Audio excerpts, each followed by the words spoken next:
본인의 어떤 과거, 특히 이제 후회나 잘못이나 어떤 죄책감 관련된 감정, 기억들이 많이 올라옵니다. 괴롭죠. 그런 게 올라올 때는 제일 좋은 방법은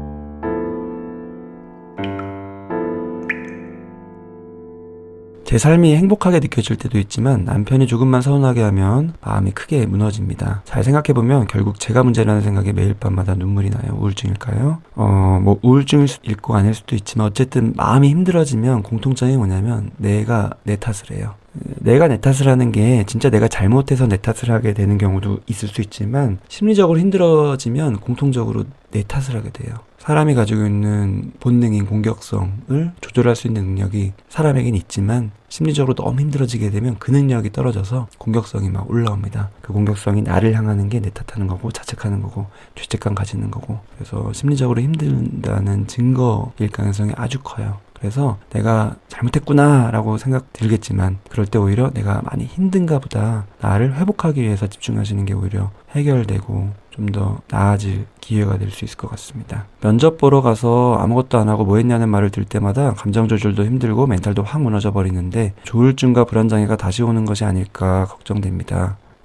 네, 우려하실 수 있을 것 같아요. 면접이라는 거는 굉장히 힘든 자리인 것 같고, 또 우울증이든 조울증이든 불안장애든 그 이면에 내가 너무 자존감이 낮아져 있고 누군가 나를 지적하고 비하하는 게 트리거가 되는 경우에는 이렇게 면접이라는 상황이 그런 트리거로 또 많이 느껴지시는 경우가 있는 것 같아요. 저도 많이 상담을 통해서 경험을 하는데, 면접이라는 게 말 그대로 면접만 보면 되는데 왠지 모르게 분위기가 좀 살벌하죠. 그리고 뭔가가 지적하는 분위기, 문제를 찾아서 그 부분을 지적해야지 뭔가 면접을 잘하는 것 같은 그런 분위기가 되어 있는 게 참 아쉬운 것 같아요. 그래서 면접이라는 부분 때문에 많이 위축돼서 평상시 본인의 그런 생각이나 감정을 편하게 표현하지 못해서 또 입사로 이어지지 못하는 악순환을 많이 경험하는 것 같습니다. 저는 개인적으로 그런 면접 분위기가 좀 바뀌었으면 좋겠다고 생각을 하고 있어요. 본인이 가진 재능, 능력에 비해서 그 상황, 면접 상황에 너무 적응하기 힘들어서 거기서 많이 좌절하는 분들을 저는 많이 봐서 그런 것 같습니다. 주치의 선생님께서 일상을 무너뜨리지 말라고 하셨어요. 그러면 더 힘들어질 거라고요. 그런데 제 일상은 엄청나게 바쁘게 사는 거였어요. 근데 전 더 힘이 없어요. 어떻게 하는 게 좋을까요?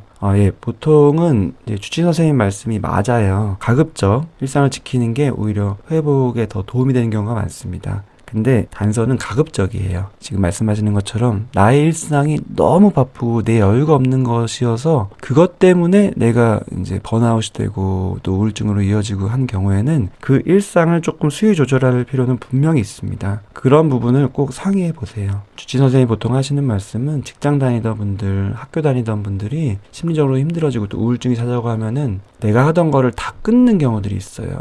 갑자기 휴학을 하고 퇴사를 하고 또 인간관계도 다 끊어버리고 잠적하고 이런 식으로 하는 게 오히려 회복에 도움될 것처럼 착각하게 되는 경우가 많은데, 가급적 일상을 유지하면서 치료를 병행하는 게 치료 원칙이긴 합니다. 하지만 말씀 주신 것처럼 그 일상이 너무 내 심신 건강 유지에 방해가 될 정도였다면 그걸 수위 조절하실 필요는 있는 것 같아요. 2년 정도 우울증 의심되는데 병원 문턱에서 고민된다. 우울증이라는 정신병을 가진 엄마가 될 것이 두렵고 혹시 우울증도 아닌데 힘들어하는 나약한 인간이 될 게 두렵다. 운동으로 나아질까요? 그럼 병원을 추천하시나요?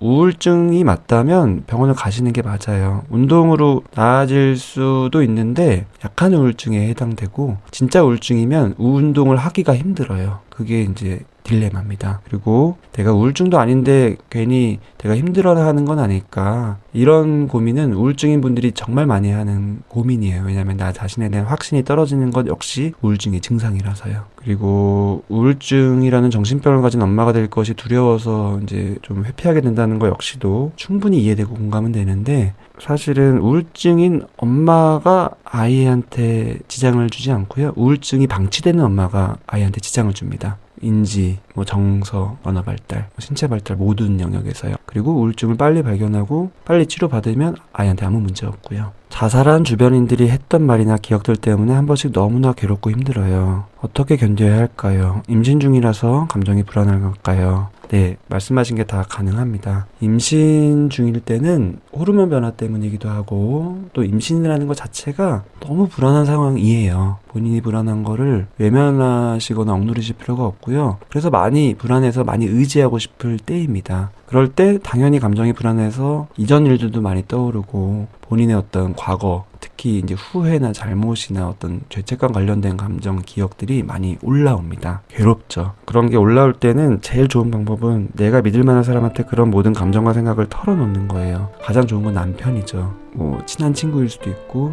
또 다른 가족일 수도 있고요. 근데 흔하게 이제 가족들이 그런 얘기를 들을 때 그냥 들어주면 되는데 그걸 또 가족의 입장에서 그걸 평가하거나 너무나 대수롭지 않게 여기거나 그런 감정과 생각을 섣불리 바꾸려고 하거나 이런 식이 될 때 오히려 더 악순환이 되죠. 그래서 그렇다 하면은 철저히 비밀 일기장에다가 본인의 이런 감정들을 막 써보시는 것도 도움이 많이 됩니다.